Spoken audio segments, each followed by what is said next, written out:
do not understand white supremacy, what it is, and how it works, everything else that you do understand will confuse you.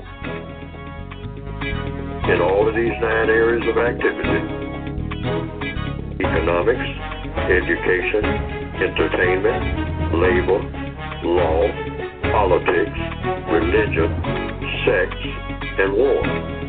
Anywhere on the planet, minute by minute, day by day, all of the time, all of the time, all of the time.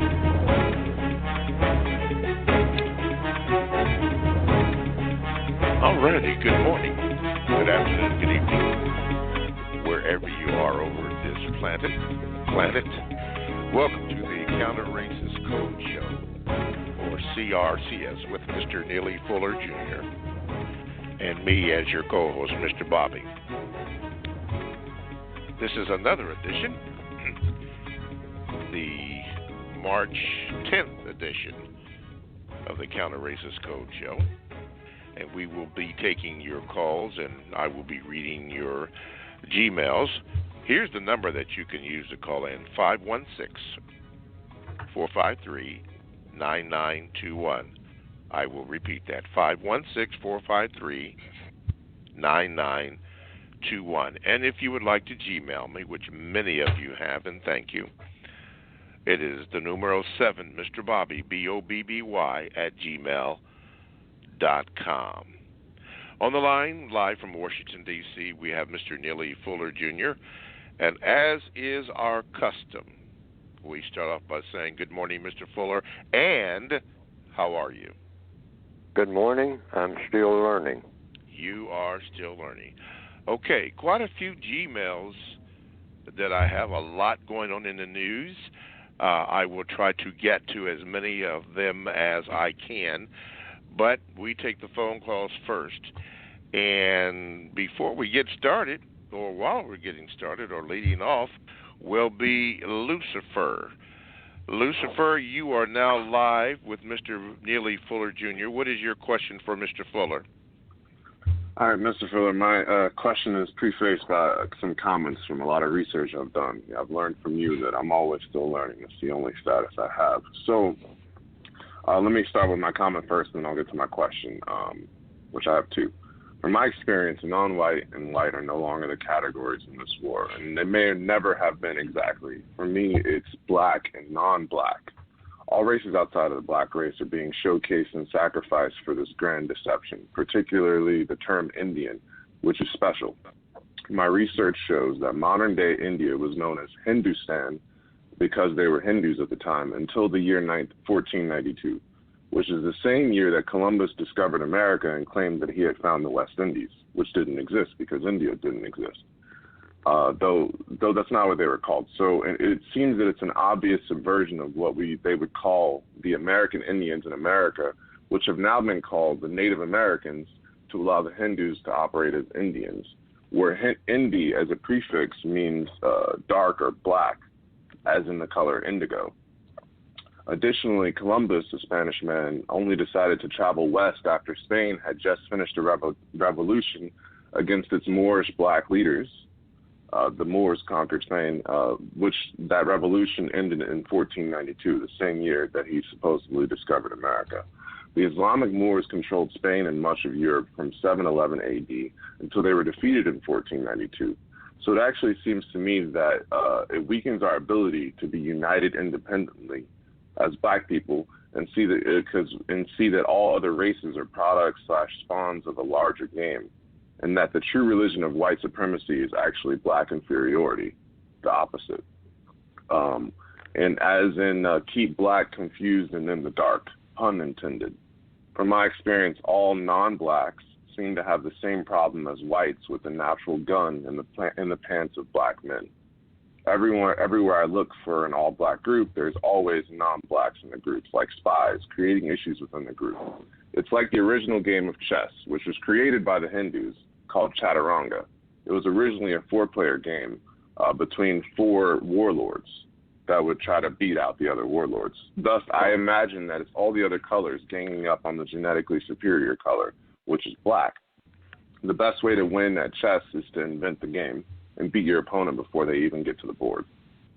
Hitler in the Vedas doctrine, which is the Hindu scripture, the oldest religion in history, as we know of, says that Hindus are descended from these great white Aryans who were the superior race of the world and superior religion, and thus Hitler utilized their religion and their symbolism, the swastika, in history in building his own history and his own people and his own religion. They even had a battalion of Nazi Hindus, because I'm not going to call them Indians anymore, right? Of which none of them were charged with crimes after World War II, because the Hindu government fought against it, though the Hindus were on the side of the Nazis during World War II, formerly known as India. So all of this is to keep blacks confused. So with this in mind, doesn't it create more confusion for quote-unquote blacks to identify with, trust, and have sex with other non-whites just as bad as it does to be with whites? In my opinion, no.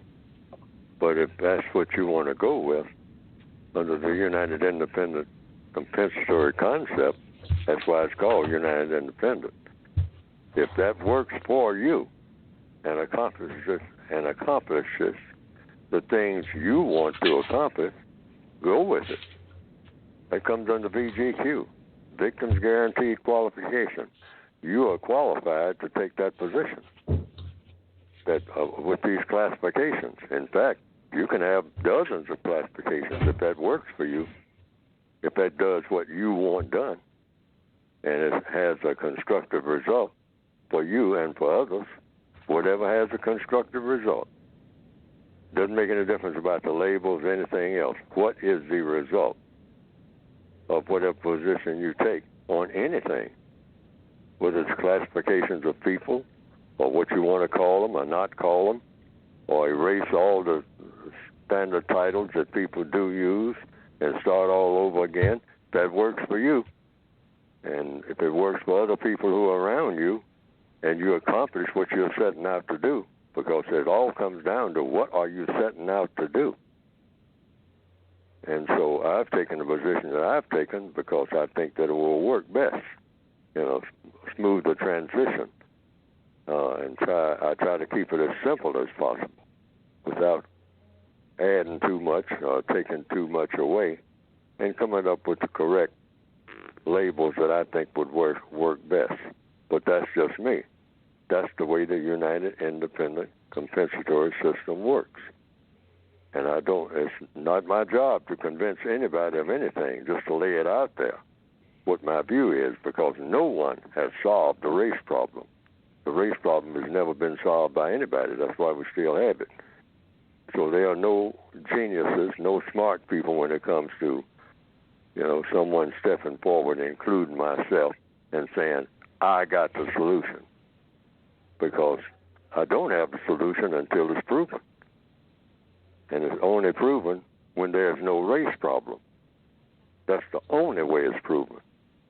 When there's no race problem at all, non-existent, that's when a person can actually say, I solved the race problem when nobody else could. That includes me. Mm-hmm.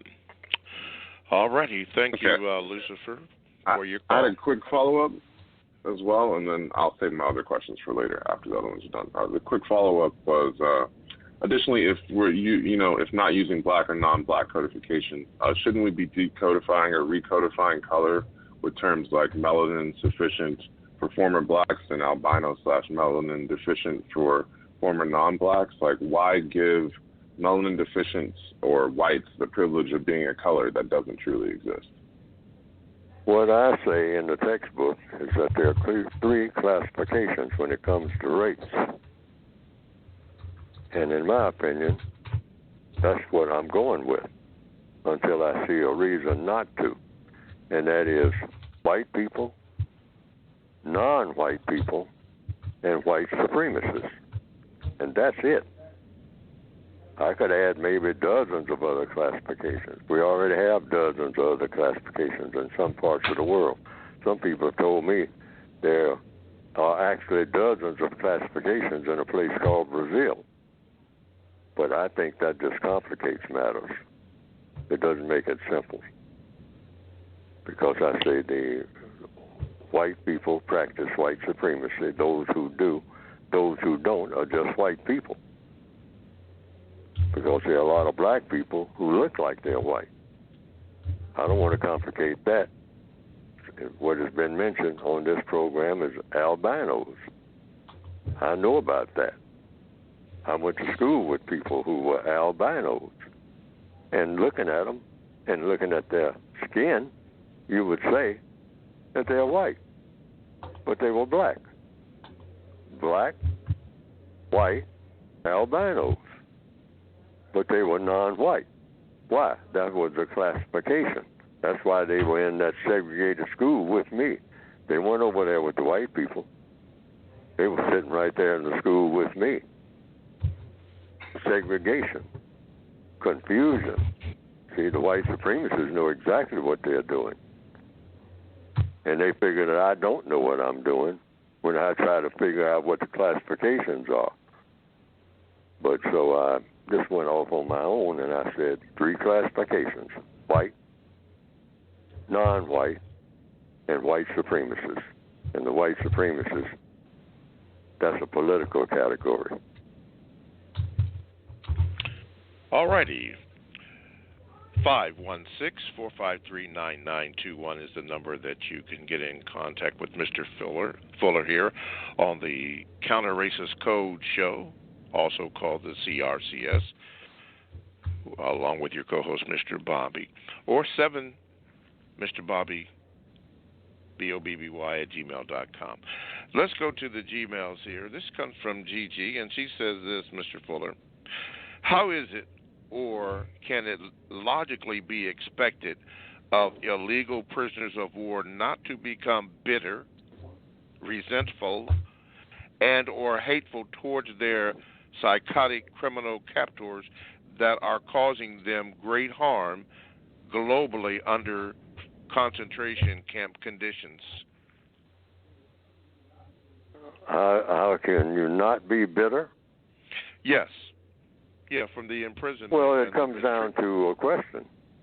When you add bitterness, whatever that means, or you gin up an emotion called hatred, whatever that means, and you walk around all choked up all day about, how you feel emotionally about the situation you were born in,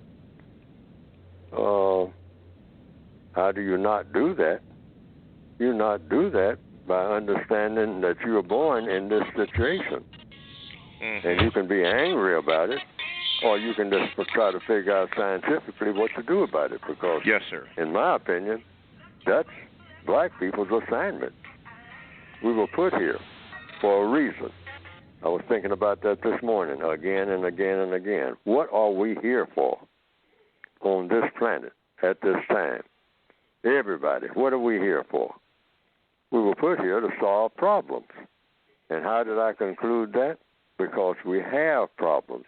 And whatever put us here put problems right in front of us for us to solve. I always, to try to make a loose illustration of that, I sometimes use the illustration of church house bingo. Because I went to a church once where they had bingo in the basement. And in the bingo games, you had cards, and you were given a card. So you look at the other person's card, and that other person's card is not the same as yours, but it's all bingo. So what you do is play the card that you're issued, and that's what each and every person should do. I say it's like we're put in this universe, and we're handed a bingo card. And you say, and so bingo is supposed to be a problem to be solved, which is what bingo is, if I remember. I haven't played bingo and I don't know when. But what you do is play the card that you have. You can't play the card that you don't have. So you look around you and you say, okay, well, how can I play this card in the best possible manner? I can't play the card that I don't have as an individual, regardless of all the cards that everybody else has got. And that's not the card that I got. So it's a problem-solving thing. So you solve the problem that is right in front of you. And how do you know that that's the problem that you're supposed to be working on, logically speaking? Because you can't escape it. That's why. I know about that.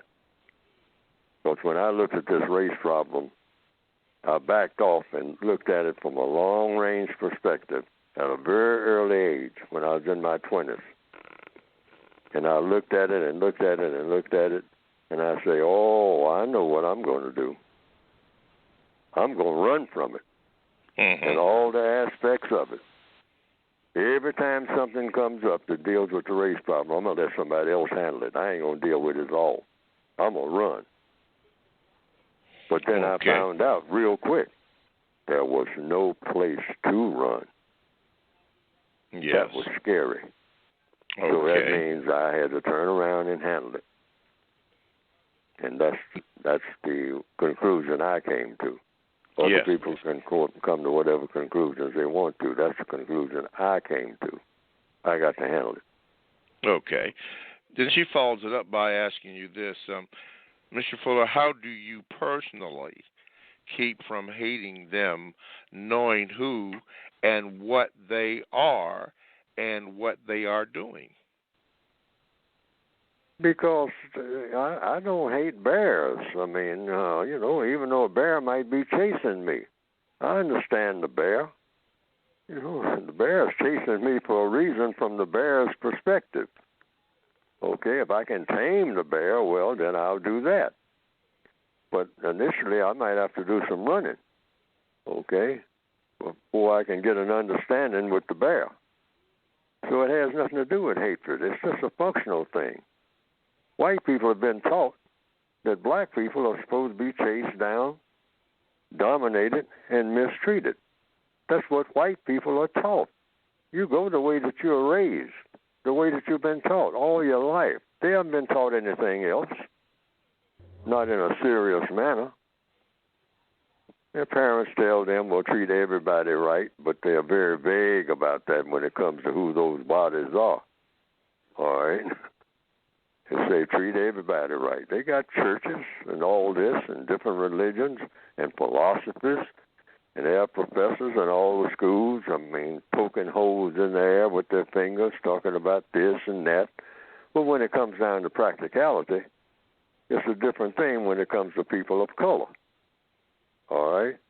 They say, oh, well, I know I was talking about liberalism and, but now when you start talking about up close and personal with these people that have color in their skin, well, I don't know about that, That's the way it always is. So that's what they're taught. So I don't hate them for that. People go the way that they have been taught for generations. Why? Because when you're taught to be a white supremacist, that's a pretty good deal. People work in their self-interest. And the system of white supremacy has worked splendidly, with great ease, you might say, for white people. It's a system of world government, probably the most successful when it comes to material things ever in the history and recorded history. The indications show that. It's a pretty smooth operation. And why change something that's a great benefit to you?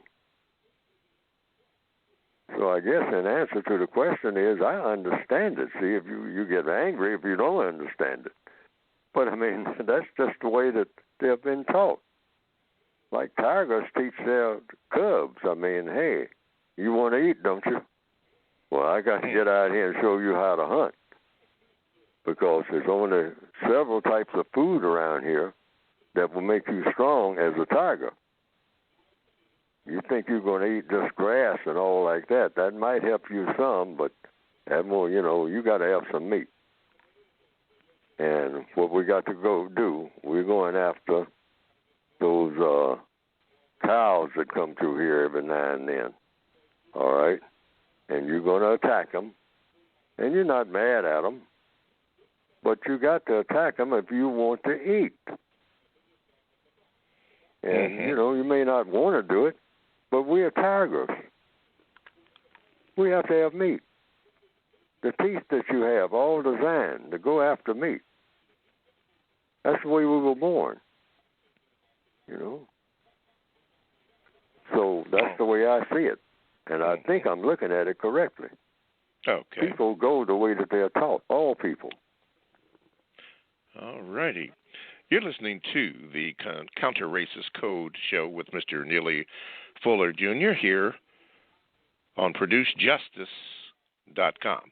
516-453-9921 is the number to get in contact with the show if you have a question for Mr. Fuller, or you can Gmail me, Mr. Bobby, at 7MrBobby, BOBBY, at gmail.com. Going to the Gmails here. Let's see here.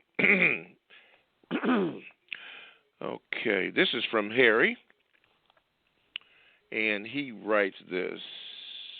He says, Mr. Fuller, you talk a lot about the Shawshank Redemption, and it is a great film. But what I want to make you aware of, Mr. Fuller, is of this new TV series on the ABC network called For Life. It's like the TV version of Shawshank Redemption, only with a black male in the lead role. It is the true story of an African-American man who was falsely accused and charged on drug possession, set up by the system, the DA, judge, etc. But while his wife and child are on the outside, and it appears he's going to be in prison for life, he begins to read, study, and soon gets his law degree. Then he uses that law degree to defend other wrongly incarcerated inmates in court.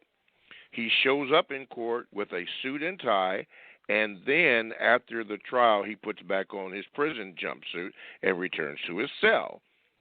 And while he's helping to free others or get them to be put in better living conditions within the prison, he also is working on freeing himself by exposing the judges and the DAs that set him up. It's a good show on ABC Tuesday nights at 10 p.m., Mr. Fuller. That is executive produced by 50 Cent. It won't be on, it will be on tonight. And I don't know if you have anyone who can set you up with Hulu or Netflix or ABC, but if they can, you can stream or watch the past 3 episodes there. And I highly recommend this show to you, Mr. Fuller, because it does remind me of the Shawshank Redemption. Mr. Fuller, have you seen this show called For Life? It is on ABC. It is on tonight, March the 10th at 10 p.m. No, I haven't. But there are many, many, many stories and shows and books that I haven't seen and probably never will see. But anything, the codified position is, anything that teaches you lessons that you can use for a constructive purpose is something that you should look at. Anything that teaches you lessons that when you learn those lessons, you can use the lessons learned for constructive purposes. That's it, regardless of the source. Anything that you can learn, anywhere on the planet, any time of day or night. That's the compensatory way. Mm-hmm. That's the codified way. Can you learn something that you can use for a constructive purpose? If the answer is yes, learn it. Just that simple. Mm-hmm.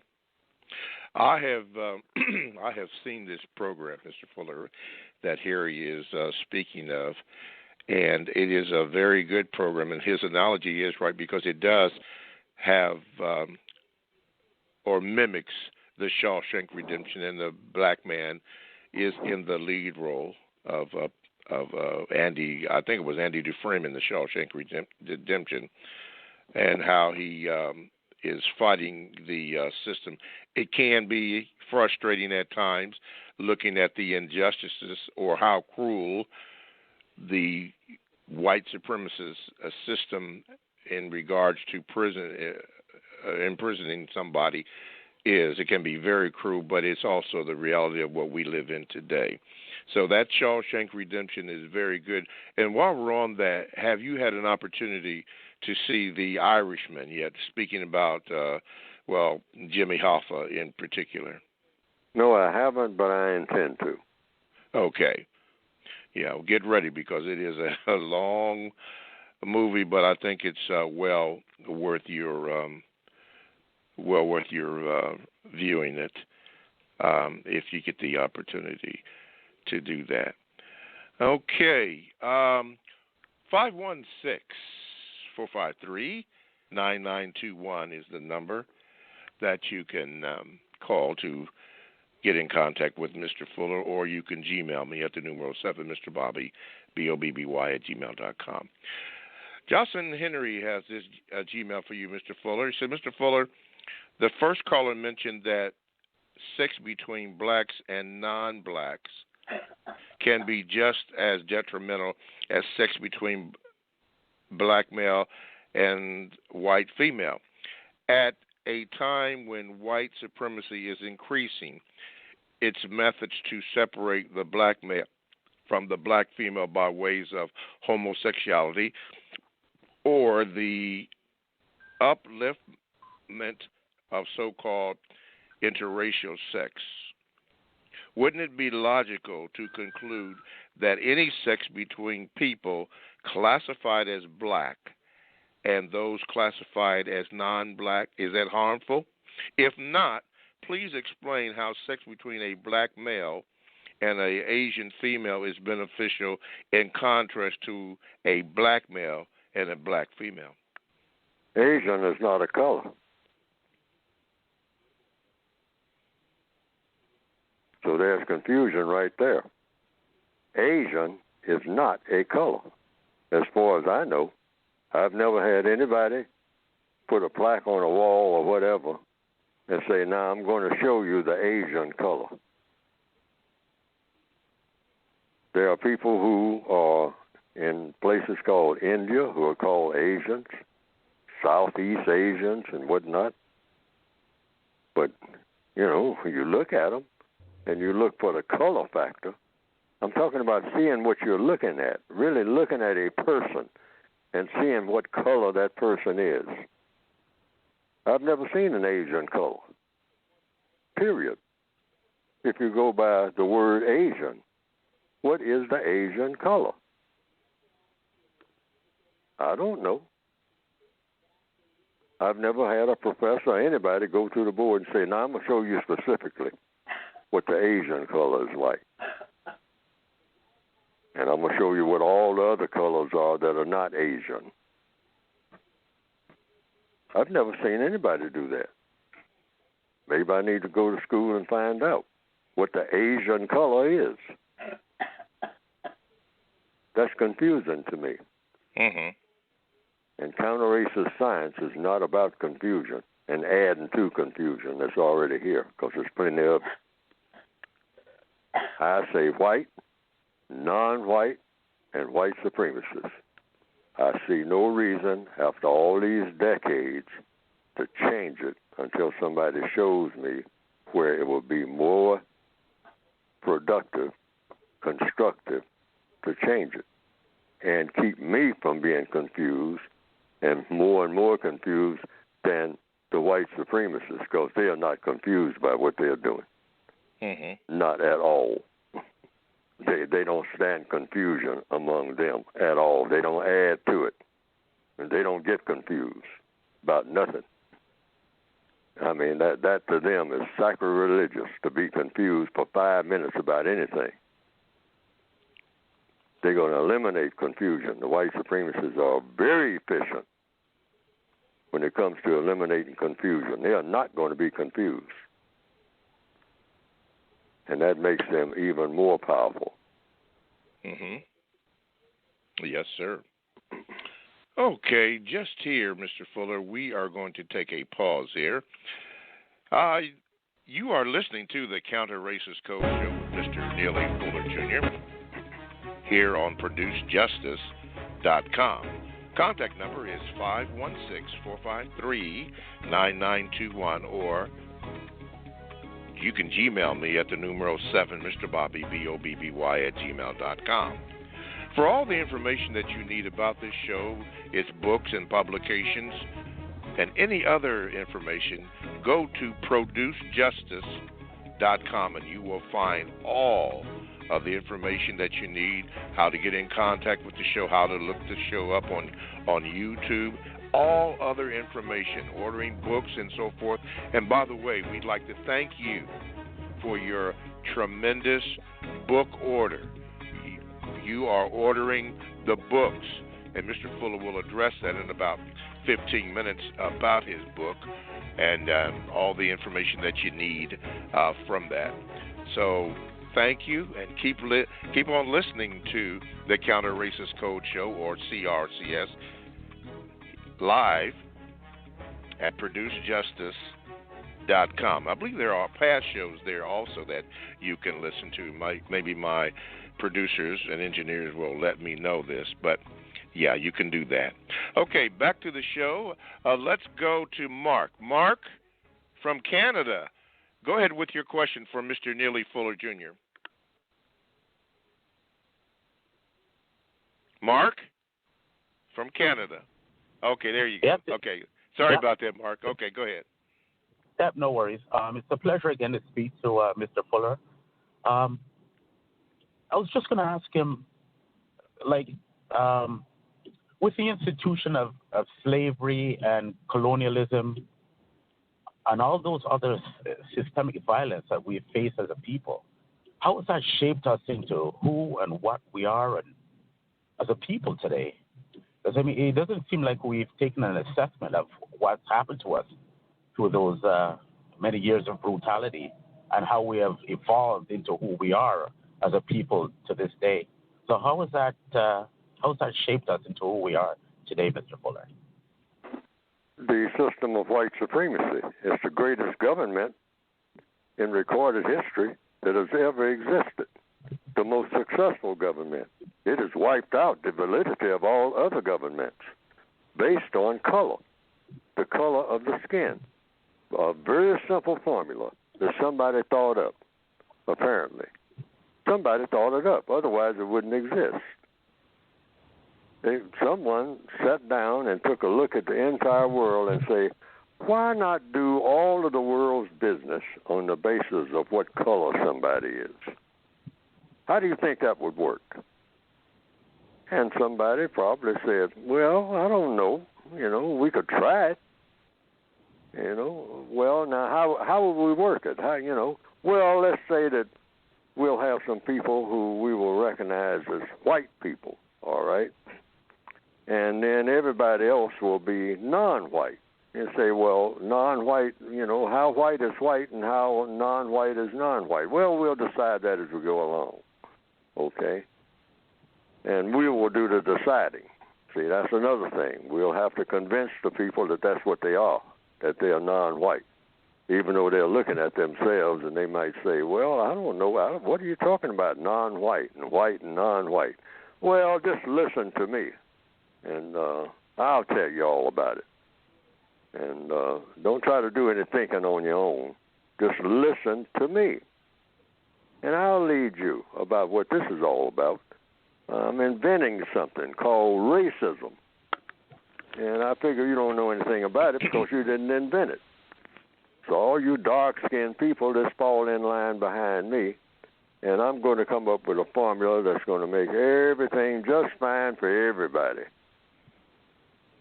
But see, they said to other white people, really, this is going to be basically for us. It's a royal system. The old royal system of having what you call blue blood and whatnot and royalty and going back to your great-great-grandfather, they were all kings and queens. We're going to put that on a color basis. And everybody who is classified as white is going to be royal. meaning we run to the head of the line on everything. So if you're lucky enough to have light enough skin that you can be classified as white, you go to the head of the line. How about that? And so a person who is white would probably look at that and say, well, you think that'll work? You think people would go for it? How long would it take the people to buy that? Well, it's a new idea. We probably could pull it off. I mean, we've got to propagandize it enough. Let's go for it. Let's try. What we got to lose? So they tried it. And it took off like a brush fire, faster than any type of idea of government or any religion that was ever invented. That's why I say the system of white supremacy is the greatest religion ever invented by anybody. I mean, it sweeps all over people's religions. I mean, the person that stands there and say, hey, I'm white. And you know, hey, my religion, whatever it is, my religion is being white. So I will always tell all you dark-skinned people what to do. I don't care if you call yourselves Christians, Muslims, Jews, black Jews, Moorish scientist Jews, whatever, Hindus, Buddhists, Confucianists, or going back to the first one, which is what I call myself a lot, as a white person, Christian, but it's not my Christianity that makes me powerful. It's my skin color. I'm white, and the rest of you all are garbage. What do you mean the rest of you all? Well, the rest of you all who are not white. Well, how do you determine who's white anyway? I mean, who gives you that authority? I took it. You didn't have to give it to me. I took it. And you fell in line with it, with your dumb selves. And you start practicing it among yourselves, because I put that over on you. And you start going by shades of color. A lot of you. They call yourselves, Asians, or call yourselves this, that, and the other. You fell into that. Why? Because I said so. Man, am I powerful. I put it off on all of you. And then I started running the entire world based on nothing but that. Nothing but that. I'm white and you are not. So I'm your God. Why? Because I said so. That's why. So in answer to the question, it is just that simple, because all the evidence, they use terms like colonialism and bigotry. It's all kinds of words that's out here. But all it really is white supremacy. Call it that. Racism or racism. All right? All you people who have been kissed by the sun, okay? All you people who, in ancient history, you probably worshiped the sun because you thought that was God. Well, I've become your God, all right? And so I determine the sun doesn't dictate to me. I'm white. All you other people have been burnt by the sun. All righty. Mark, thank you so much for your question, sir. Thank you. Okay. Let's see here. Let's go to Lucifer. Lucifer is back. Lucifer, you're. See if we can get you over there. Okay, Lucifer, you're on with Mr. Neely Fuller Jr. What is your question or comment? Lucifer, you're on. Okay, going once. Lucifer? Twice. Lucifer? Okay, I'm going to assume that he is not on there since get no response. Okay. All righty. Let's see here. We got about 6 minutes before we get this break in. Well, this identification from Mr. Fuller's book, but I'm going to ask his Gmail. This comes from David. Says this, Mr. Fuller. He said, when I tried to look at I, Claudius, the second movie in the suggested list on YouTube, episodes 1 through 5, is blocked for viewing. Audio can be heard, but viewing cannot. In the United States concept, I had to order it on DVD from overseas. In your own words, could you possibly explain why it is banned, Mr. Fuller, in this United States concept, and explain the willingness to do whatever to obtain and maintain power by deceit, murder, lies, betrayal, and manipulation in the movie? Thank you in advance, Mr. Faison. He said that they edited out He said that episode. He said the second movie in the suggested list on YouTube, episodes 1 through 5, is blacked out for viewing. Audio can be heard, you can't see it here in the concept called the United States. I don't know why they did that. I have the whole set on my shelf, on my bookshelf. And I saw, the first episode, second, right on through 5. I think it's 13 parts. I saw them all when it originally came out on regular television, PBS, I think, public television, years ago. I haven't seen it since, any of it. Haven't even heard about I, Claudius. I don't know why they, haven't showed it again. But my answer to that is, I don't know why that was. They edited out the first 5 episodes. Why do that? I didn't see anything there that would cause someone to want to edit it out. But maybe I missed something. Apparently I did. You say you saw the entire series? I saw the entire, and I have the entire series. I didn't see anything edited out. Okay, let me ask you this. If, in fact, and you already had stated that you do not know, but if, in fact, they did do that, and this is asking as a suggestion, what would you think M-I-G-H-T, might be a reason if they did, in fact, black that out? What might be some suggested reason that they would do something like that? Well, depending on what you mean by they. Now, to the extent that the white supremacists had anything to do with it, the white supremacists always do what is best for the system of white supremacy. So that would be the explanation for that right out the gate. Anytime the white supremacists make an adjustment of any kind, in anything, in any area of activity, it's because they have calculated it's good for the business of white supremacy.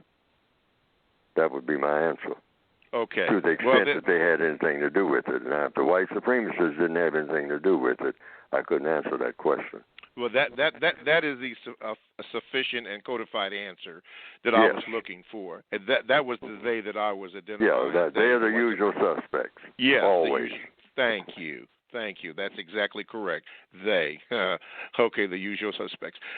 You know what? At this particular time, Mr. Fuller, I'm going to suggest that we pause and have you talk about your books, all 3 publications, whatever information that you can give us concerning your book. People are buying it. As a matter of fact, I have a message on my screen that says at producejustice.com, yes, past shows are available on that. So anybody that has missed any of your shows here on producejustice.com can go back and retrieve all of the shows on this site at producejustice.com. But anyway, right now is a special time to speak about your book. Let's go. Go to producejustice.com, and anything that pertains to the material that we've been discussing here. And what will come up on the screen is the basic textbook, 2016 edition. Also, the 1984 original edition is there. Some people have wanted that for whatever reason they did. The updated version covers just about everything that's in the original, and then even more. That's the 2016 edition. But some people say that they like the format of the 1984 edition. So it's there. And also there's a word guide, compensatory counter-racist word guide, and where I actually changed the definitions of some words in the book, simply because I say words are nothing but tools for telling the truth. If, you want to use it for that purpose, you can lie with words or you can tell the truth with the words. So I try to simplify some of the terms so that people don't get what? Confused. Like in the word guide, I say that Americans, Africans, and Asians are all the same people, and that they don't exist.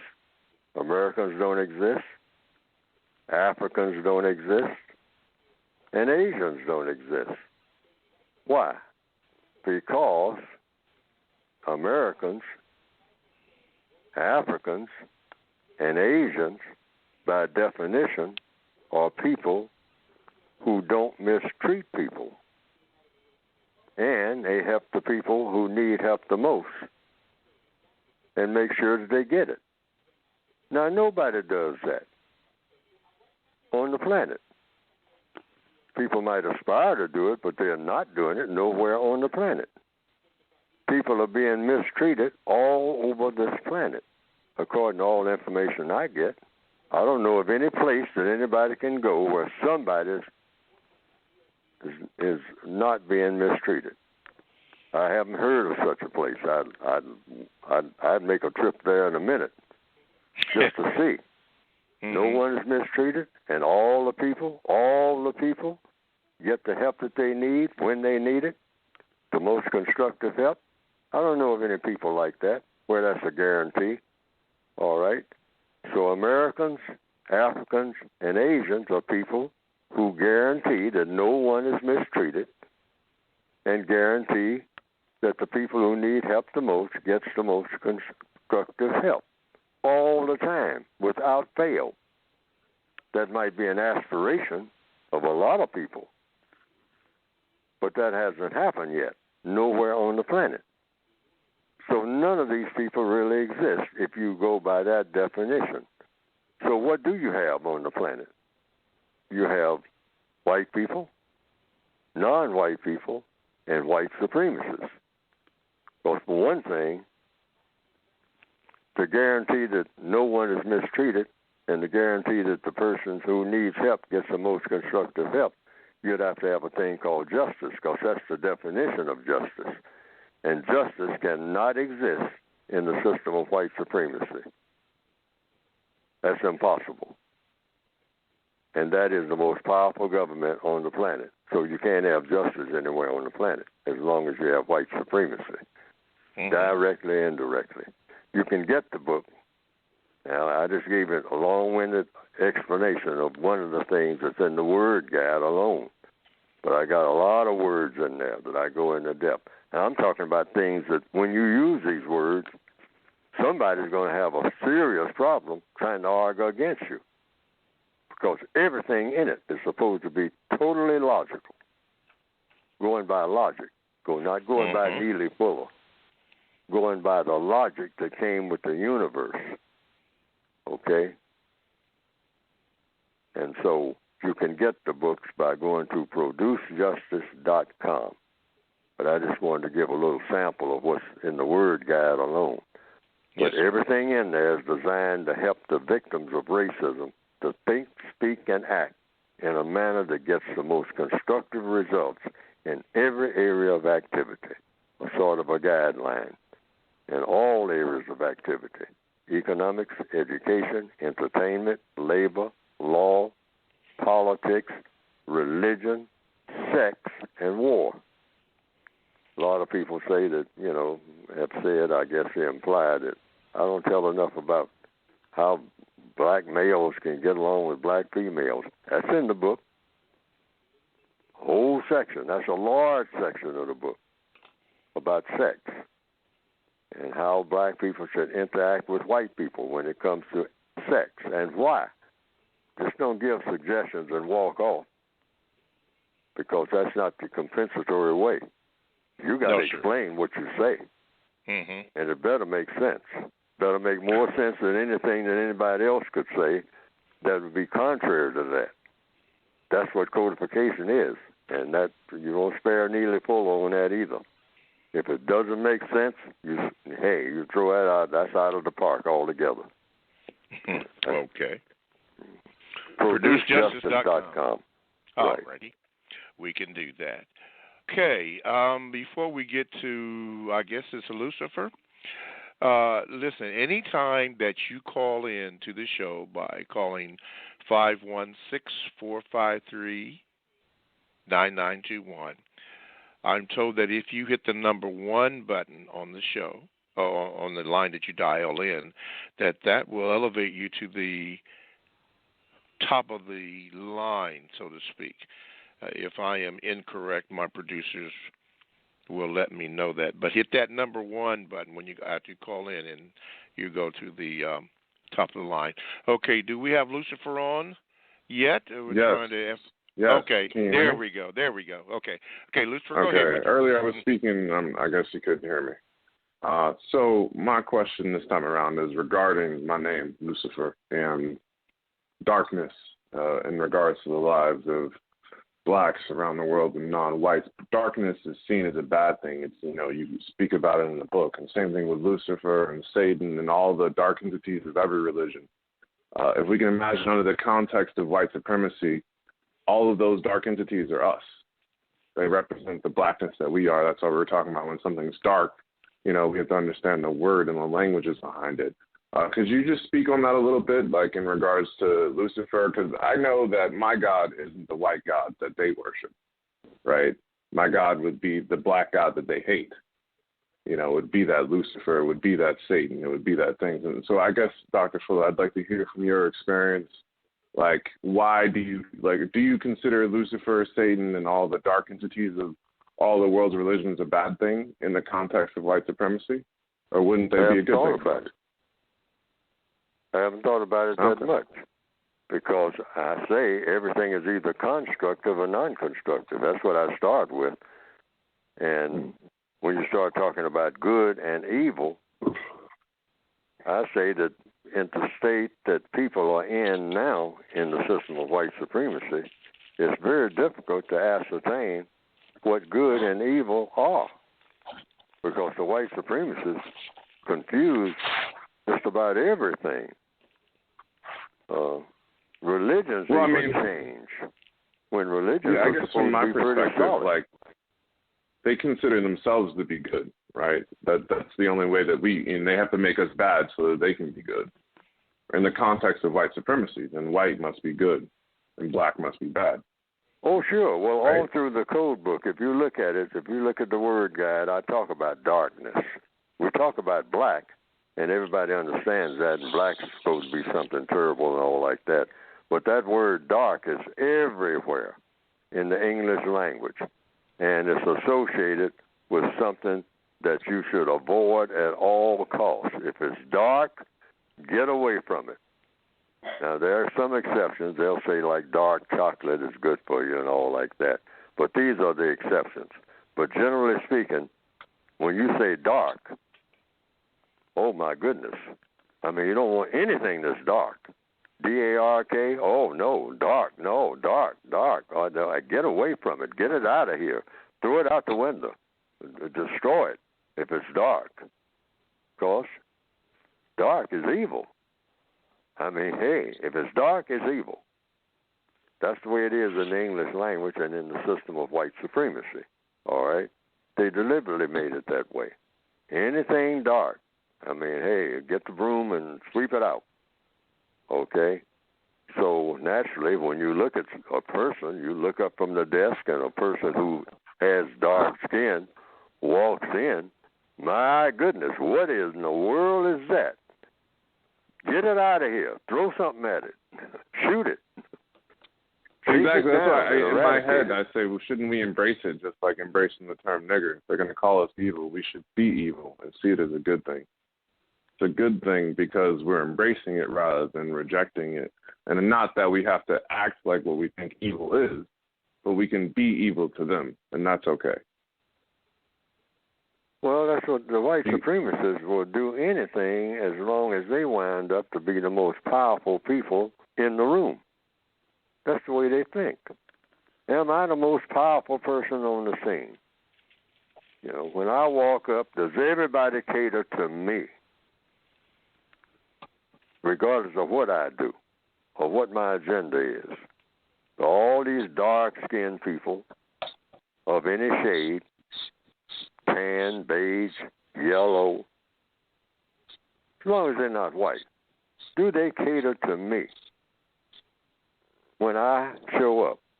That's it. There is no other criteria. Whether I'm right or wrong and all like that, that's got nothing to do with it. I'm white. I'm always right.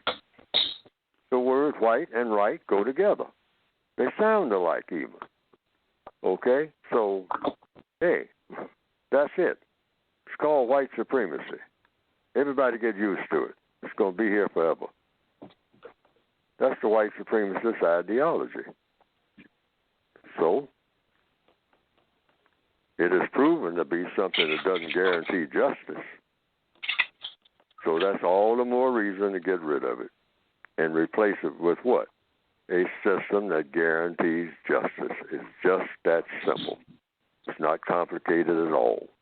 The system of white supremacy guarantees non-justice because it guarantees that if people who have color in their skin will be mistreated. That's what it guarantees.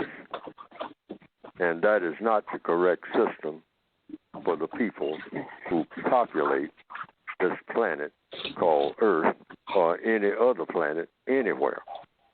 We should have a system of justice that applies to people on any planet. Not a system of racism, not a system of any kind that thrives on non-justice and non-correctness, that corrupts people, that makes people worse than they are than they were when they were born, which is what the system of racism does to people of color. It makes them worse than they were on the day that they were born. So a system like that should be vanquished. It's just that simple. Okay. Thank you, Dr. Fuller. All right. Thank you, Lucifer. Okay. All right, Mr. Fuller, I have a Gmail, but I'm getting close to a break, so I'm not going to do that until after the break. But what I would like to ask, do you have any comments in about a minute and a half on what's happening now concerning the coronavirus? But I read this morning's paper, and it was full of it. And I've been looking at television, and that's full of it. And so my comment is, it is what it is at this point. And maybe it's being sent. Now, this is how I've been thinking. Maybe it will make people get along better. Maybe. Why do you say that? It doesn't wear off. Now, diseases have come and gone, and people go right back to being the way that they always were. Okay? So I'm hoping that maybe this will be a wake-up call. I don't have a lot of faith in it, that when it finally tapers off, will we be a better people, all of us on this planet? We are given a planet to be on. And it seems like as mature as a lot of us think that we are, we should be able to get along, like Rodney King said. He said, can we all get along? You know, we're stuck here for a while.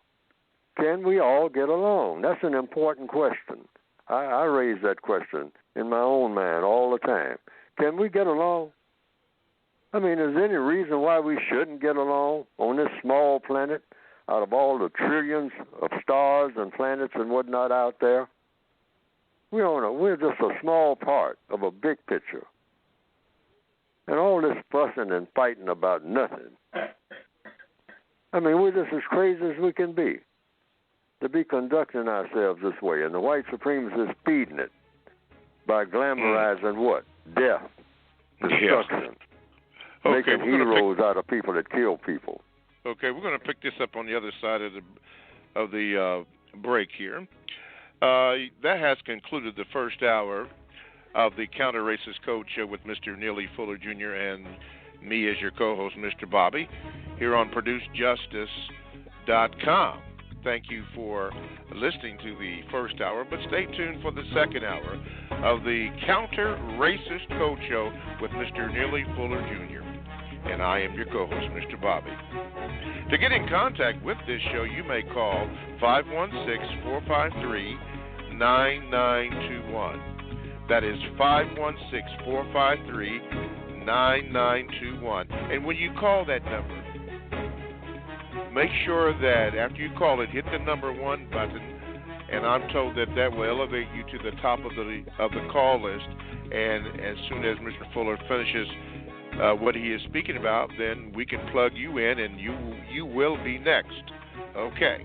Now, if you decide that you would like to Gmail us, you can. You can Gmail Mr. Fuller at the numero 7, Mr. Bobby, Bobby, and when I get that, I will attempt to read it.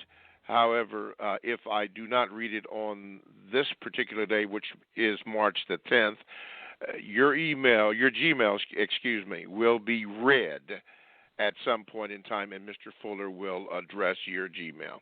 So those are the numbers that you call, 516-453-9921. Hit the number 1 button, you'll go to the top, or 7, Mr. Bobby, at gmail.com, and I will get a chance to read it. Okay, we went into the break talking about Mr. Fuller's thoughts on the coronavirus. Mr. Fuller, before we get into the other Gmail, my research team and a few other that I get contact with have done a little research and found out, Mr. Fuller, that a fictional author by the name of Dean Koontz, Koontz, had written a book concerning, you could say, this coronavirus, and explained it all the way down, where it was from, the things that were going to happen. In his novel, he wrote this, and such like, and the global pandemic and all that. He wrote about this. But here's the thing that is so intriguing about that, Mr. Fuller. He wrote this book in 1981. Now, he didn't predict that it would happen, that this would happen, but he wrote this book in 1981, 39 years ago. Here it is, 2020, Mr. Fuller. And now you have this, and it was concluded by my research team and my people that this is a man-made situation made to look like it is a virus, but it is not, according to my people and according to the research that was done, that was put out and spread across the entire world as it is right now as a global pandemic. But the man, Dean Koontz, and I did read some excerpts of it and the crib note from it, he actually did write this as a fictional novel. Not real, but fictional. Mr. Fuller, what are your thoughts on that? What are your thoughts on that?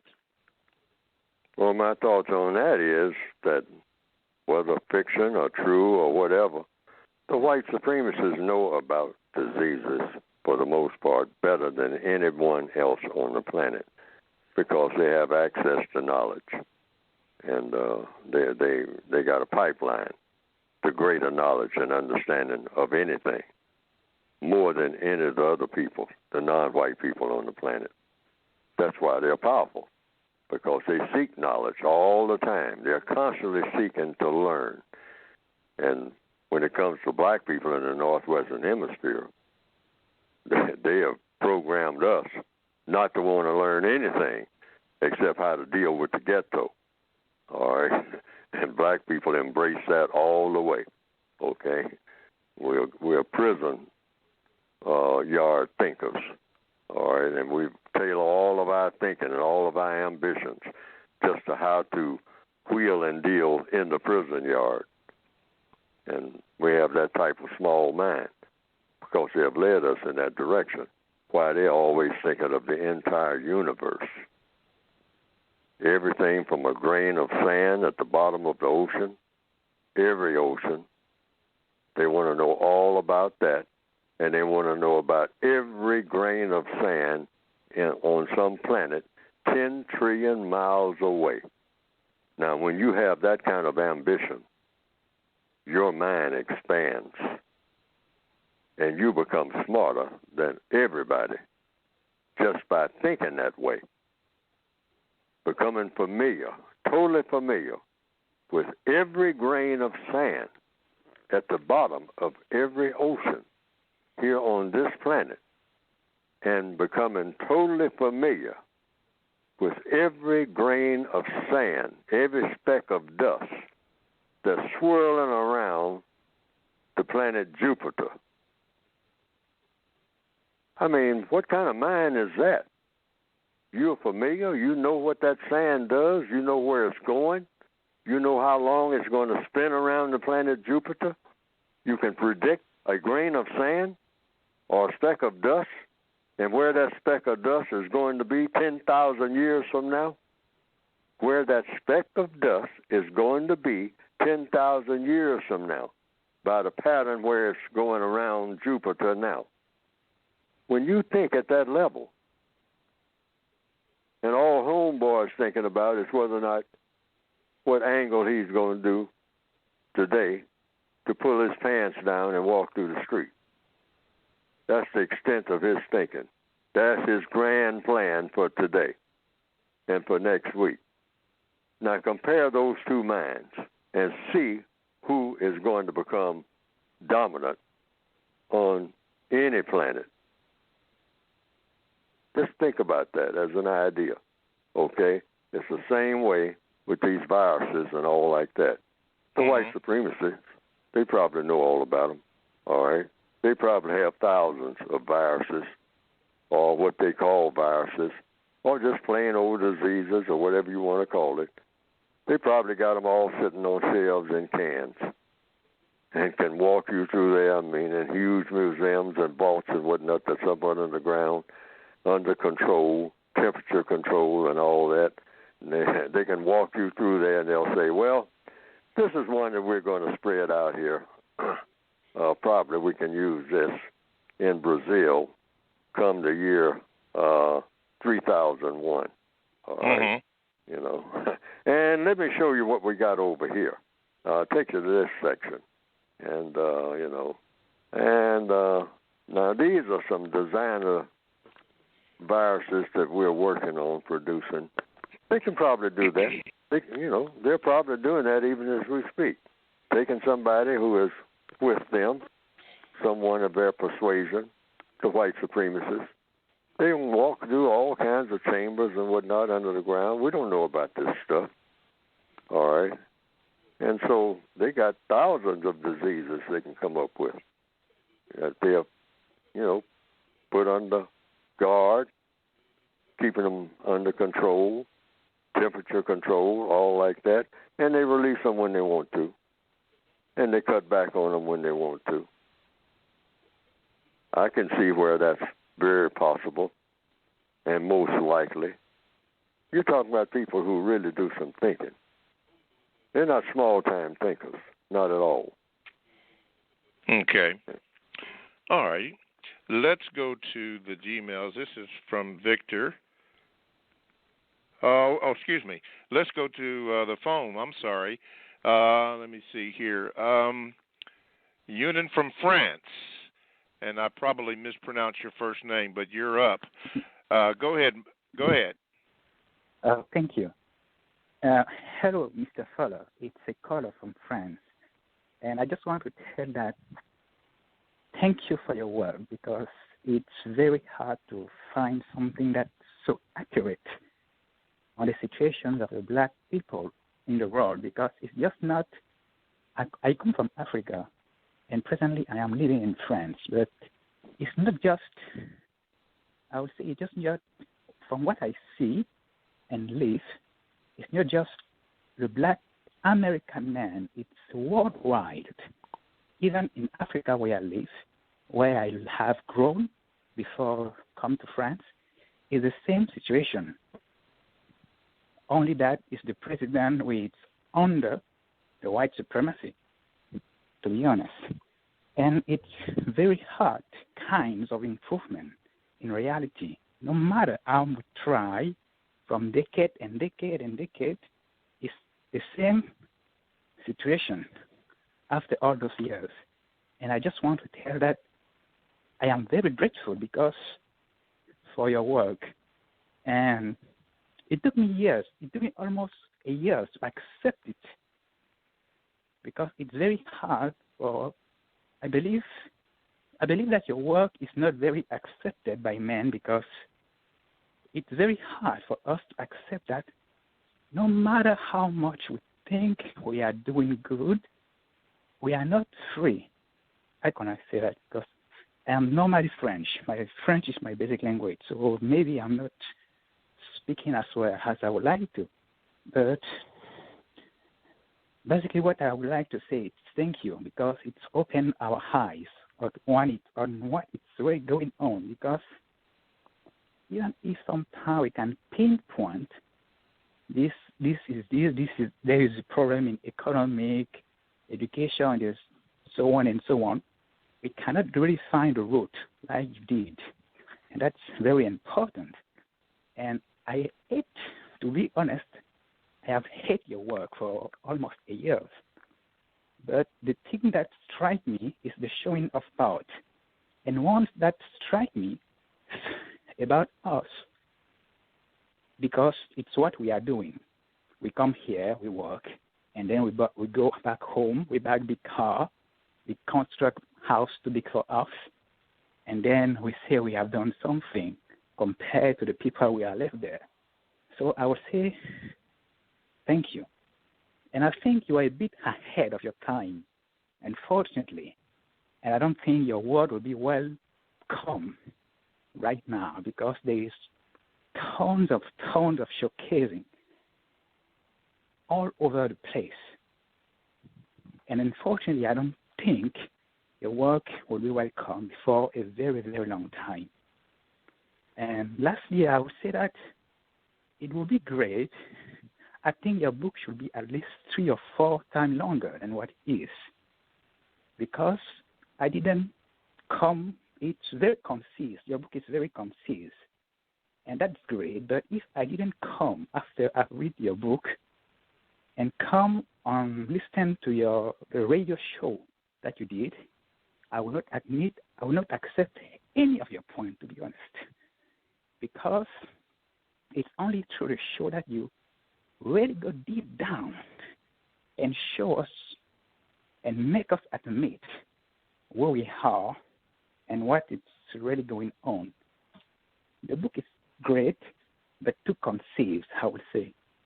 And secondly, there was only one place, where, because I have heard sometimes that you ask for the record of your intervention.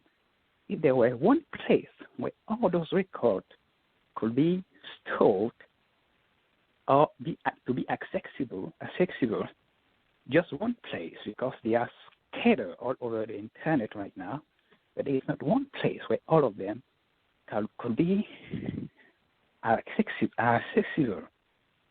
And I like your work. I found it great, and thank you for what you did. The last point I struggle with your work is the sex part, because I'm sure that many men struggle with that. It's very hard when you are in an environment, a majority of white, not to let yourself indulge in that, but you are perfectly right. I read your work many times, and And I read many, many books. I've gone from Christianism to Buddhism to Stoicism, and I don't really have seen a book like yours who address a problem of mine, a problem that I live every day since I am born in Africa, to France now, to the people that I know scattered all over the world. So thank you very much. That's all I want to say. Okay. Thank you. Thank you very much. Caller from. I hope I make myself understood because English is my first language. Okay. But I try. All right. I try my best. All right. Thank you very much. Caller from France, Mr. Fuller. I understand what he was saying because it does and can take a while to understand the concept, but he stuck with it just as I have and a lot of others, and found it to be just a monumental publication. So he was just thanking you, Mr. Fuller, for your work. Well, okay, go ahead. I'm sorry. Go ahead. Oh no, that's fine. It is what it is, and yes, that's what it's supposed to be. Yes, yes. It has an effect time. where it has an effect. If I'm just trying to find my way, yes, like sir. everybody who's born on the planet. Yes. And I think that everybody should have that position. You're born here, and you try to find your way to do whatever it is that you think you ought to be doing in the short period that you're here. Yes, sir. Okay. Like you said at the beginning of every program, still learning. Okay, let's go to this call. I'm just going to read it. Aaron and Mom. Okay, you're on. Go ahead with Mr. Fuller. What is your question? Hi, Mr. Fuller. My name's Aaron. My question is, do you think that white children can be racist? Do I think what? That white children can be racist? White children can be racist? Yes. Yes. What they call children and what you call a child is, different in one place than it is for another. I mean, they got different what you call years and ages. They say you're a child up to this age and whatnot. So it just comes down to the question is whether a person can be racist or not at any age. And the answer is yes. A person can be just like a person can cross the street at any age, depending on whether or not they can cross the street. A 13-year-old might be able to cross the street, or a 7-year-old might be able to cross the street. So it just comes down to it's not a particular age that you do what you do. It's whether or not you can do what you do. That's the logic. Everything in counter-racist science should be attached firmly to logic. So, in answer to the question, yes. I mean, what is a child, number one? And in any place, in any language. And what does it mean? Because no one is what you might call fully grown. You're fully grown when you are a problem solver, and every problem you have ever given, you can solve it. That's when you're fully grown. So you can take the perspective that nobody is ever fully grown. As long as you're learning, you're not fully grown because you're learning. You don't know everything that you ought to know. Full grown means you know everything that a person can possibly know that you need to know. That's when you're fully grown. So we're all children. That's the way I prefer to look at it because I say that's the way logically it is. No such thing as a fully grown person. We're all children. All righty. Thank you, Aaron, for the call. Thank you very much. Okay, let's go to California. Richard from California. Richard, you're on with Mr. Fuller. What is your question? Hey, good morning. First of all, good morning, and I'd like to thank you all for taking my call, and I'd like to thank you for taking it last week. Mr. Fuller, my question is this. does the black vote really have an impact? I mean, should we go out and vote? Now, I know a lot of people, period, not just black people, they don't know how to vote. I believe that voting, if you want something to change, you start out on a local level. But my overall question is, does our vote really matter? Should we go out and vote as black people?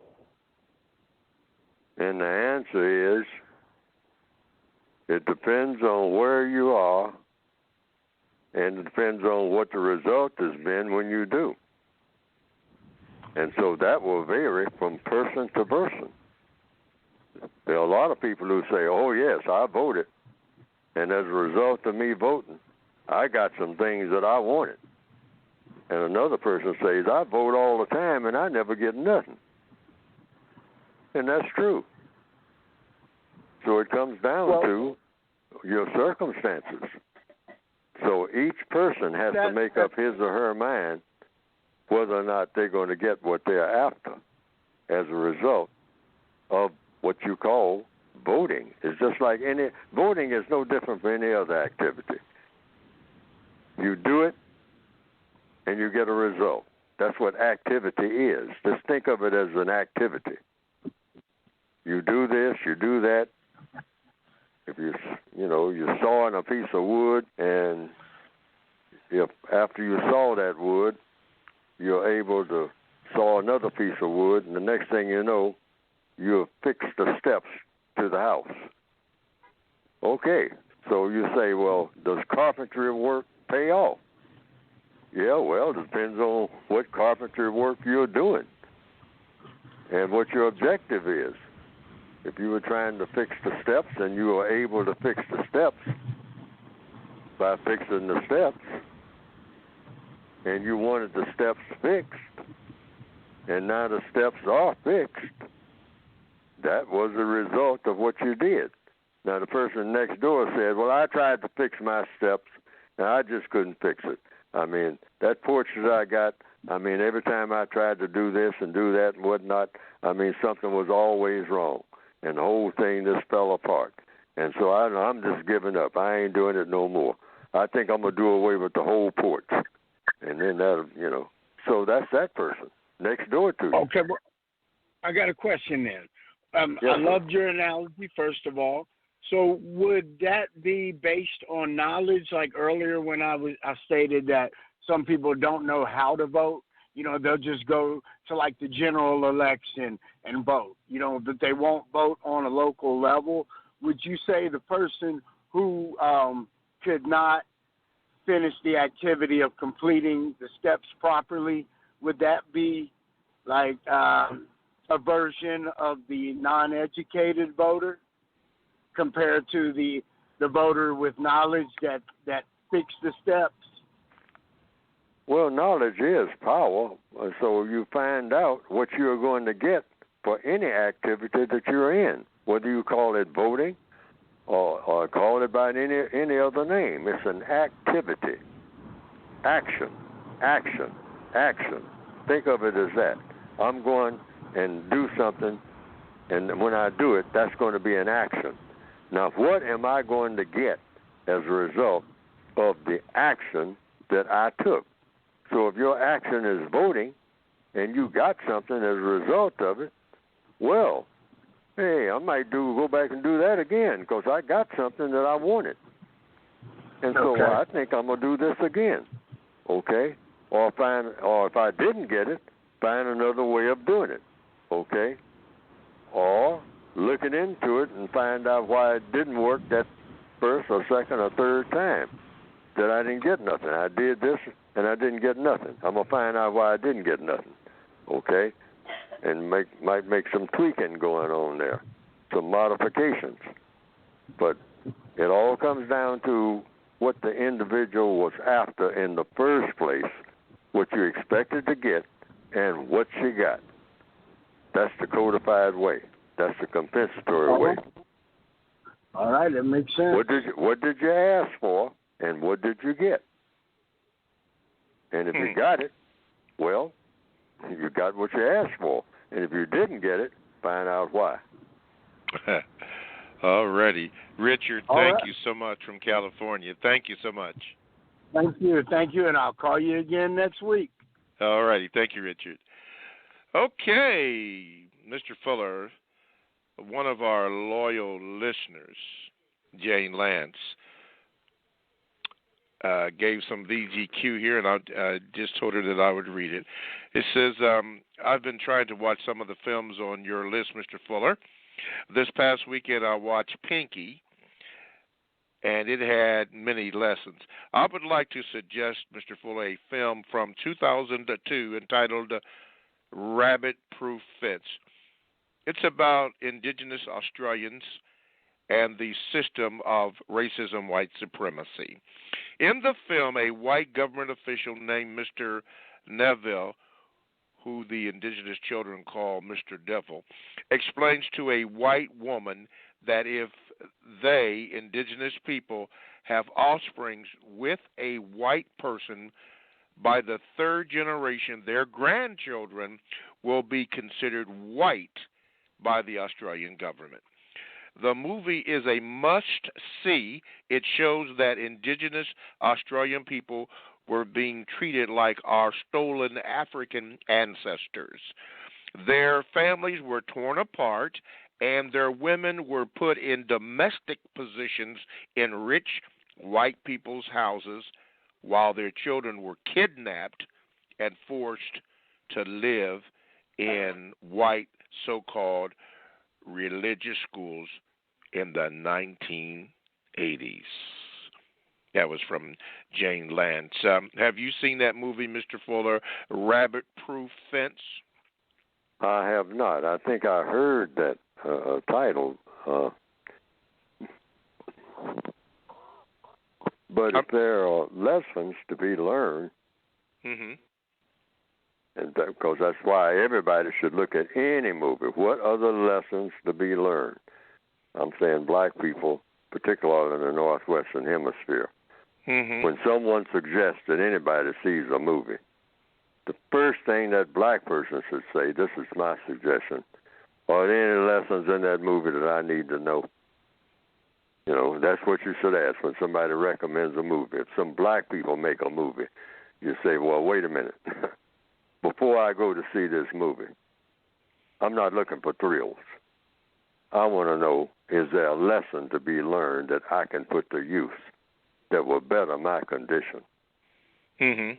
Because these are the only type of movies that should exist.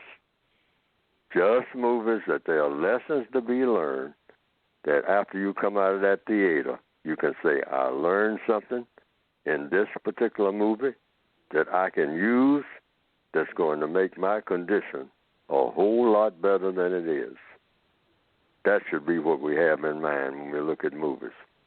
Mm-hmm. I've noticed, Mr. Fuller, I don't know if you have too, but I'm not saying they do this every week, but it seems like, well, at least every month, somebody is showing the Shawshank Redemption. I've noticed that. I'm looking forward for this month of March. Do you think there's a particular reason why that they keep showing that particular movie over and over, a movie that you reference among the, I think it was 45 or 47 movies that you recommended on your list? Yes, I mention it a lot because I saw lessons in it. More lessons than I get in most prison movies. I mean, black people have been kind of programmed just to look at the fireballs and how somebody goes sailing through the air when a bomb goes off, or some person running down some stairs in flames and all like that. Just the excitement. I look for the lessons. Even if many of the movies, like Casablanca, is an old movie that would put most people to sleep. The movie was made in 1942. Mm-hmm. All right, no cursing or nothing in it, you know. I mean, that doesn't appeal to people here in 2020, all right? But it's loaded with lessons. What you might call a corny movie in most people's minds, but that's at the top of my list, Casablanca, all right? And got black people in it in a way that Sam, I mean, black people looking at that and say, Fuller's recommending Casablanca, and Sam's talking about, Sam's talking about Mr. this and Mr. that, scratching his head. I mean, a foot shuffling black person playing a piano and grinning. Well, let me do this. It is recommended that I take this station break, so we're going to do that. You are listening to the Counter-Racist Code Show with Mr. Neely Fuller Jr., and I am your co-host, Mr. Bobby. And you're listening to it on ProduceJustice.com. For all the information that you would need is on there, including Mr. Fuller's books and publications, which he will address in about 15 minutes. But to get in contact with the show, you may call 516-453-9921. And when you do that, push the number 1 button, and you will go right to the head of the list, the call list, if Mr. Fuller is not addressing someone else's question. So that is 516-453-9921, or you can email me, as Jane Lance just did, at the numero 7, Mr. Bobby, BOBBY, @gmail.com. And if I have time on this program today, I will read it. If I don't, your Gmail will be read at a different point in time, and then I will even notify you the date and time that your Gmail is being read. So that's how you get in contact with the show, and we appreciate that. As a matter of fact, Mr. Fuller, Jane Lance just wrote back and said, well, thank you. She is a loyal listener to the program. Okay, Mr. Fuller, I'm trying to get Victor Palmer's question in here. He has written in. I had it, but I had to go to another screen. Maybe I can get this. Yeah, here it is. Okay. This is from the Gmail. Let me check and make sure. Okay. This is from the Gmail. He says, Mr. Fuller, on page 149 in the book Revised Expanded Edition, the 5th paragraph. So let me get my book out. Okay. Alrighty. Page 149, the 5th paragraph. 1, 2, 3, 4, 5. Okay. All right.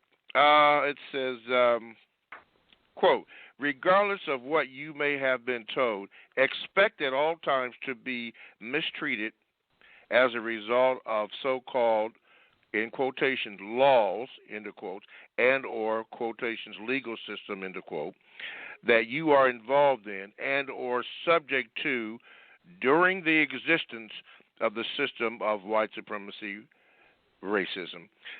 He asks, Mr. Fuller, how can I persuade the government of white supremacy, which calls itself in Canada the provincial government of Canada, of its contradictions regarding due process and equal protection under the law when they criminalize non-white people based on color, meaning they consider the non-white person guilty before being presumed innocent in a court of law and or before a trial based on color. And the question is, how can you convince them? Yes, that's what he's asking. Because he had talked about paragraph 5 on page 149 under the law. Do you have that book? Have that? I'm paragraph looking at it. Yes, I'm looking at it. Okay. Just for those who just tuned in, could you read that so that they'll know exactly where we're at? Right. Regardless of what you may have been told, expect at all times to be mistreated as a result of so-called laws and or legal systems that you are involved in and are subject to during the existence of the system of white supremacy. That means just what it says. If you're black and you're in an illegal system in the system of white supremacy, to the extent that a white supremacist has anything to do with it, and a white supremacist has everything to do with a black person, if they're on this planet called Earth, expect to be mistreated in that legal system. Expect that. That goes with the territory. That's what white supremacy means. mistreatment in all areas of activity: economics, education, entertainment, labor, law, politics, religion, sex, and war. Expect to be mistreated.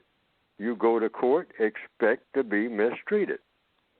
But how do you do it? The question was, what do you do once you find yourself there? The only thing you have are questions.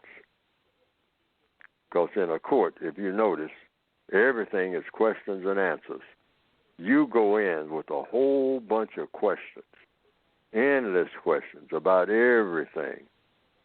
As many questions as you can possibly put on that truck, and the next truck, and the next truck. Try to prolong it as long as you can. Maybe you'll wear them down with questions. Your statements are not going to have much weight. Like in the system of white supremacy, a non-white person's statements do not carry much weight. Mm-hmm. But your questions are the best thing, because all problems that have ever been solved have been solved through the process of questions and answers. So if you ask enough questions in the system of white supremacy, the white supremacists do not like endless questions. And they do not like it because endless questions lead to the truth. Okay. So when you're in there, try to come up with every possible question you can possibly ask. Questions that nobody's ever even asked before. Try to come up with them. Okay. As many as you can. All right. And by this explanation, will frustrate the white supremacists. Okay. Sometimes that they will just give up. Simply because they don't want to be bothered. And they'll just say, okay, well, we'll just move on. We'll let this one go. We'll get them again. He'll be back in here. She'll be back in here. By explanation, quickly, since you mentioned this or read this, why don't we expect to be mistreated? Because we have been told to expect. Because of what we have been told. These black people we've been told a lot of things, okay?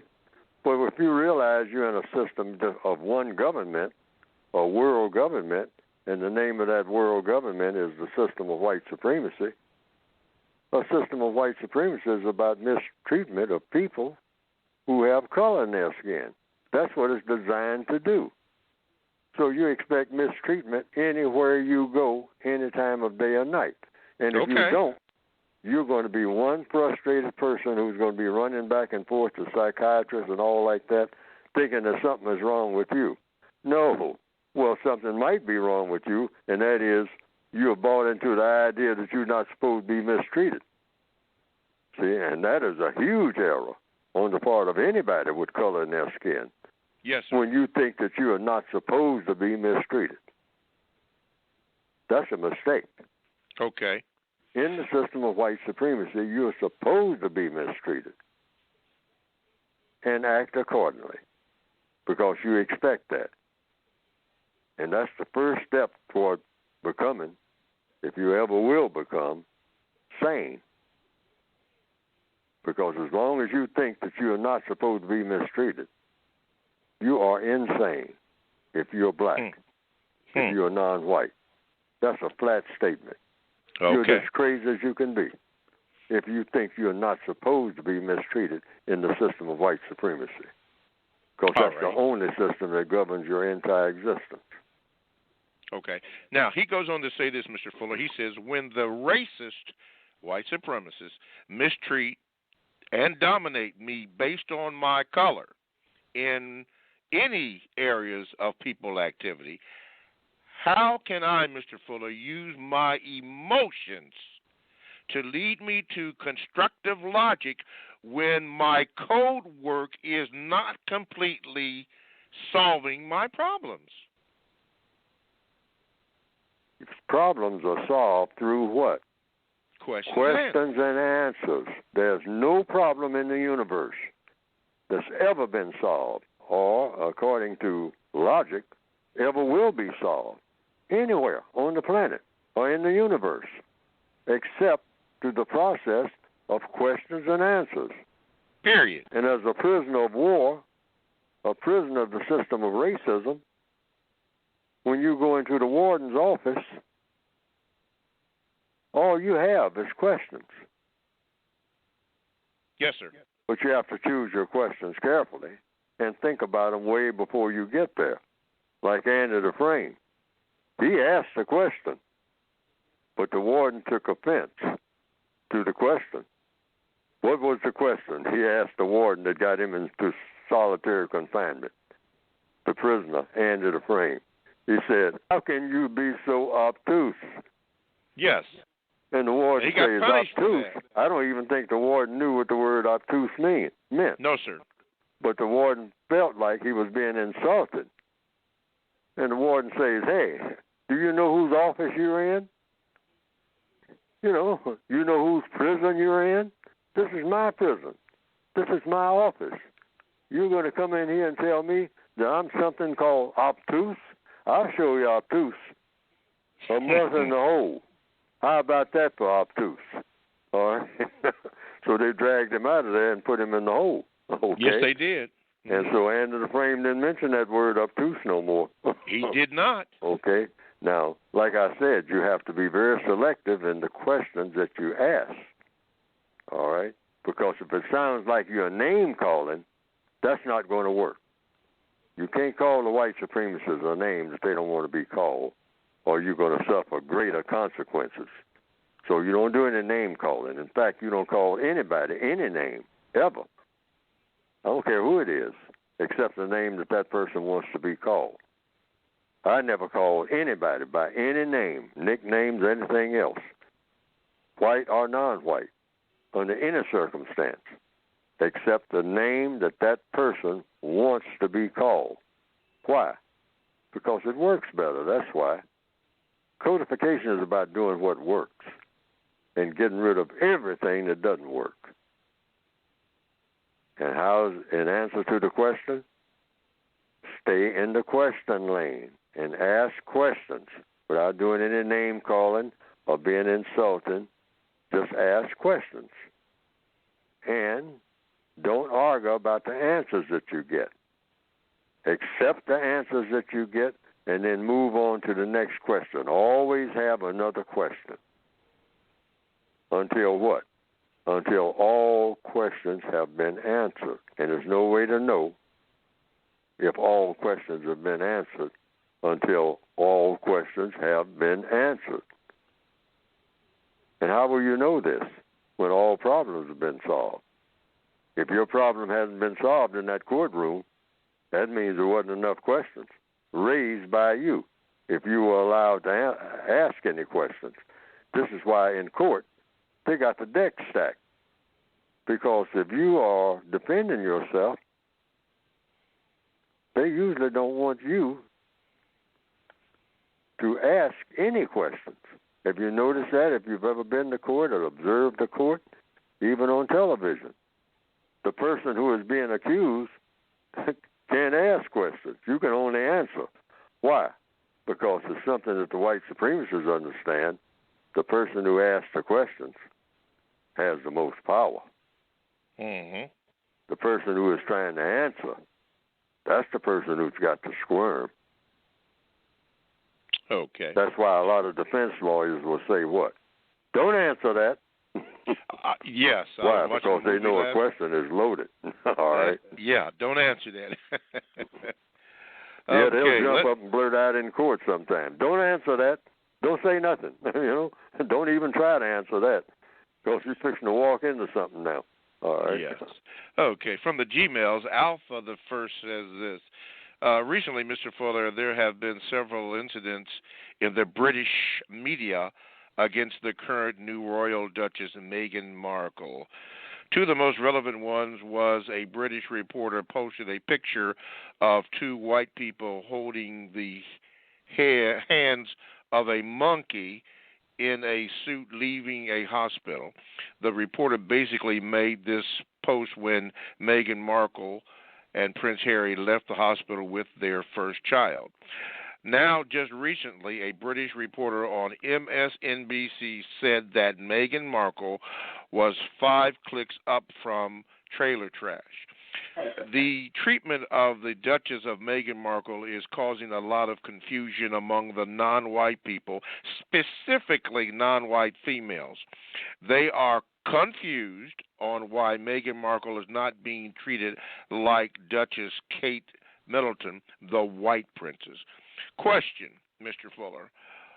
On page 318 of the Word Guide for Victims of White Supremacy, the code says, under the term racial exhibits, racial exhibitionism and the term racial showcasing mean the same thing? Can you explain why racial exhibitionism and racial showcasing are the same? And I have a follow-up question after that. Oh, what page is this? He said on page 318 of the Word Guide, and I'm turning to that right now as I am speaking with you, 318 of the Word Guide. I see racial exhibits. Have you got that yet, Mr. Fuller? I don't have it yet. 318. Okay, yeah. I got it now. Okay. Let's see now. Racial exhibits. Use this term with caution and only to apply collectively and without insult to any and all non-white persons who are selected and are greatly publicized, usually by racists, as examples of the way non-white persons should or should not speak and or act while existing in subjugation to white supremacy. The term racial exhibitionalism and the term racial showcasing mean the same thing. Yeah. So what was the question? He wanted to know, can you explain why racial exhibitionism and racial showcasing are the same? Because it's just a different way of saying the same thing. There's different ways of saying things. So I just threw that in there. I could have said this racial showcasing and let it go at that, but I thought of another term that somebody might come up with, racial exhibitionalism, which is a term I made up. And I just threw that in there, just in case somebody makes it up. But they're the same thing. Now, what is racial showcasing? These are the black people who are chosen, sometimes to be presidents of countries and whatnot, so-called countries. Like, for example, in Africa in 2020, whomever is the president of a so-called country or the leader of a so-called country in Africa is being showcased by the white supremacists because they have to be approved of by the white supremacists. That's the compensatory counter-racist concept. In the system of white supremacy, all of the leaders of black people are white. In the system of white supremacy, the world system. But they will tell you, like they did in the case of President Obama in the Northwestern Hemisphere, they said he is the president of all of the people, white and non-white, of the United States, and should be looked upon as such. But it is the white supremacists who allowed that and who actually did it. He couldn't have been president without the white supremacists' approval, which means he had no power at all. Yes. They would tell him what he could do and what not to do under the banner of what? Democracy. We the people. And the only people that count are white in the system of white supremacy anywhere on the planet. Yes, sir.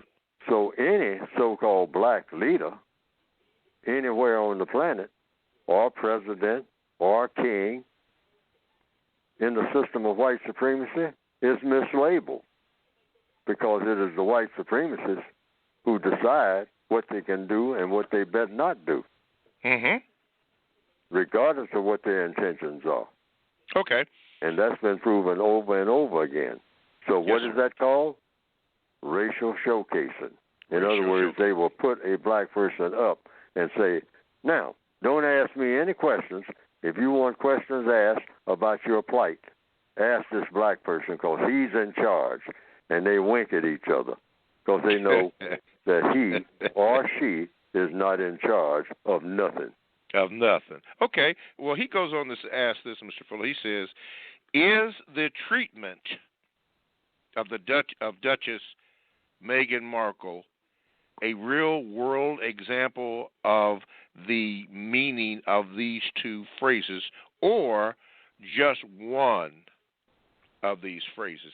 Then he says this, finally. The treatment of Meghan Markle is causing a lot of confusion, specifically among non-white females, and I'm not sure how to explain to them that her treatment is not based on her work in Hollywood, but on her skin color. It appears Miss Markle is not being given a Hollywood fairy tale princess happy ending. So his question is the treatment of the Duchess Meghan Markle a real-world example of the meaning of these two phrases, or is it just one of these phrases, racial showcasing or exhibitionism? Absolutely. Racial exhibitionism and racial showcasing. It's to mislead and confuse non-white people, to give the illusion to non-white people all over the world that in the royal hierarchy that she counts for anything. That's an illusion. She's just another black person, almost at the same level as what you might call the kitchen mammy. Kissing mammy? Among the white supremacists. That's who she is. She's mammy and Gone with the Wind. That's who she is. She's nothing else other than that. Regardless of the fancy hats, the fancy clothes, the smiles and the waves from the chariots and all that, she's the N-word. For those who are familiar with that, that's who she is, and she's nothing other than that in the system of white supremacy, because in the system of white supremacy, that's the only thing she can possibly be, ever. And anybody who comes behind her with the same, she's the N-word. So that's to be expected. But that's to fool the non-white people of the planet. Because now, young black ladies can think, if I go somewhere and marry white royalty, that will make me royal. And, yes, she's opened the door for me, and I can really be somebody now, other than what they think I am.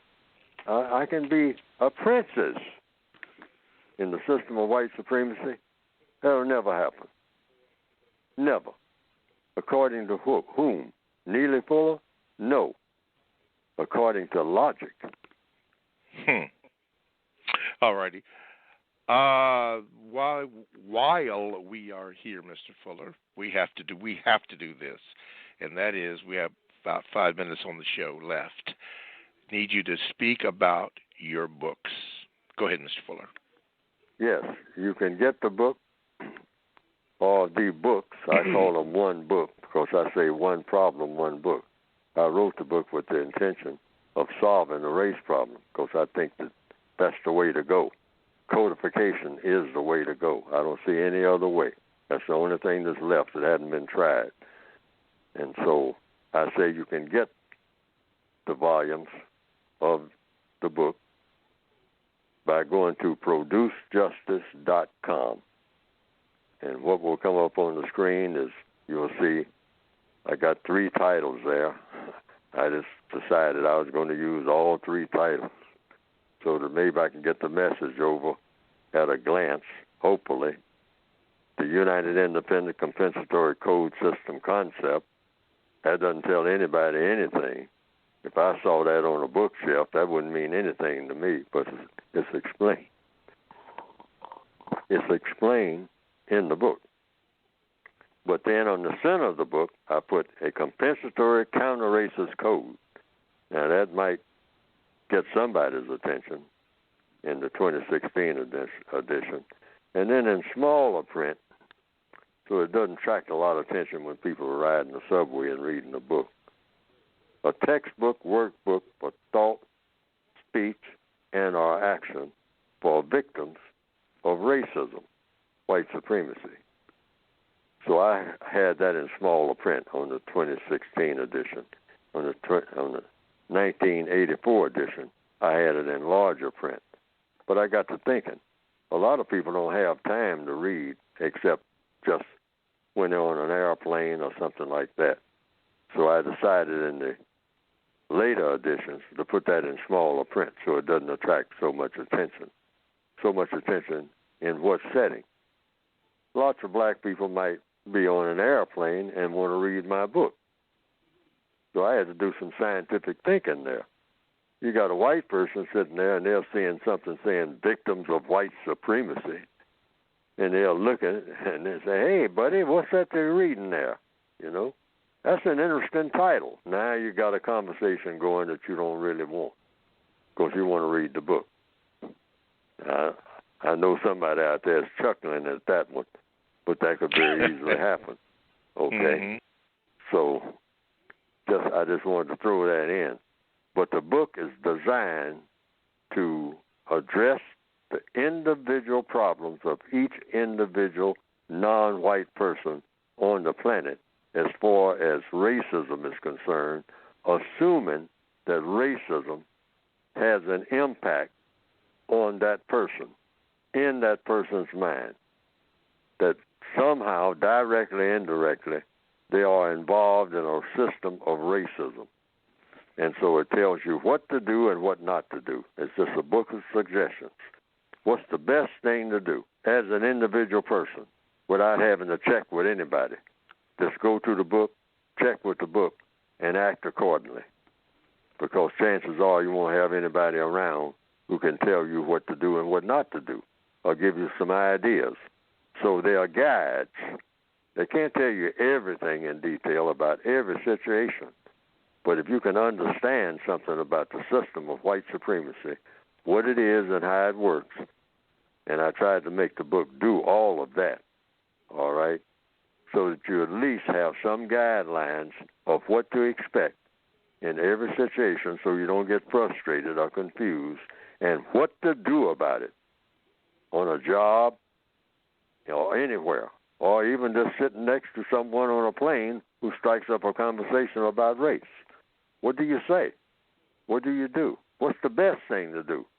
Because codification is about always doing and saying the best thing that can ever be done or ever be said by anybody, anywhere in the known universe on the subject matter at hand. That's what you call pure codification. Mm-hmm. And so you can get the volumes by going to producejustice.com. That's producejustice.com. Okay. Well, we have come to the end of our program. Boy, those 2 hours went fast, Mr. Fuller, here on the Counter Racist Code Show with Mr. Neely Fuller and me as your co-host, Mr. Bobby. We look forward to next Tuesday, Mr. Fuller. Hopefully we can get into this because I've been receiving a lot of Gmails on the use of the importance of words, which you have often addressed. So hopefully we can do that and go forth for that. That would be great. Ed White, I missed a few I'm sorry, Mr. Fuller, go ahead. No, that would be great. I just wanted to squeeze that in there. Yeah, okay. Word. All right, well, anyway, thank you, Mr. Fuller. Thank you, callers. Edward White, I just saw your text here, but we'll try to do something about that next week. Write me back again. Mr. Fuller, again, thank you, callers. Thank you. We'll see you next week on the Counter Racist Code Show with Mr. Neely Fuller Jr. Thanks for listening. Thank you.